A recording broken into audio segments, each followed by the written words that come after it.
গুলশানে গলা কেটে হত্যার প্রধান আসামি রোমন গ্রেপ্তার। রাজধানী গুলশানে নৃশংসভাবে গলা কেটে দুজনকে হত্যার ঘটনায় প্রধান আসামি রোমনকে গ্রেপ্তার করেছে র্যাব। চট্টগ্রামের হলিশহর এলাকা থেকে তাকে গ্রেপ্তার করা হয়েছে বলে জানিয়েছেন র্যাবের আইন ও গণমাধ্যম শাখার পরিচালক লেফটেন্যান্ট কর্নেল মোহাম্মদ মনিম ফেরদাউস। সাম্প্রতিক সময়ে বহুল আলোচিত রাজধানীর গুলশান এলাকায় নৃশংসভাবে গলা কেটে দুজনকে হত্যাকাণ্ডের মূল আসামি রোমনকে চট্টগ্রামের হালিশহর থেকে গ্রেপ্তার করেছে র্যাব। গত 28শে অক্টোবর 2024 তারিখে রোমন একটি চায়ের দোকানে কাজ করত। তার যে সেই চায়ের দোকানের যে মালিক সেই রফিকুল ইসলাম শিকদার এবং সেখানে আরো কর্মরত ছিলেন সাব্বির, যাদের বাড়ি মূলত বরিশাল এবং ময়মনসিংহ এলাকায়।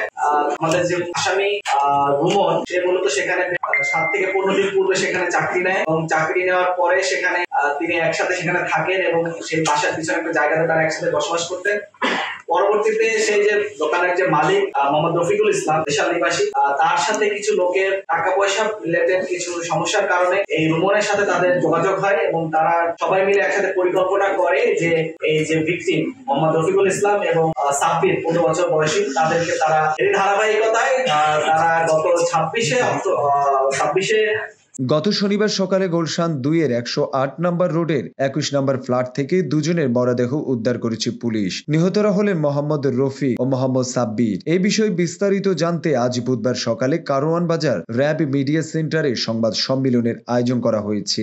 জানা গিয়েছে, নিহত রফিক ও সাব্বির গুলশান 8 নম্বর সড়কের একটি বাসায় কেয়ারটেকারের কাজ করতেন। নিহত রফিকের বাড়ি বরিশাল ও সাব্বিরের বাড়ি ময়মনসিংহ জেলায়। গুলশান থানার সূত্রে জানা যায়, গুলশান 2 নম্বরে অবস্থিত মুদি দোকানটির মালিক মোহাম্মদ রফিক আর দোকানের কর্মচারী সাব্বির। তবে কিছুদিন আগে ওই দোকানের নতুন আরেকজন ছেলেকে কর্মচারী হিসাবে নিয়োগ দেওয়া হয়েছিল। ঘটনার পর থেকে নতুন নিয়োগ পাওয়া ও ওই কর্মচারী পলাতক। পুলিশের ধারণা, তাকে গ্রেপ্তার করতে পারলে হত্যাকাণ্ডের রহস্য উদ্ঘাটন করা যাবে। এই ঘটনায় রফিকের ছেলে বাপ্পি বাদী হয়ে অজ্ঞাতনামা আসামির বিরুদ্ধে গুলশান থানায় হত্যা দায়ের মামলা করেন।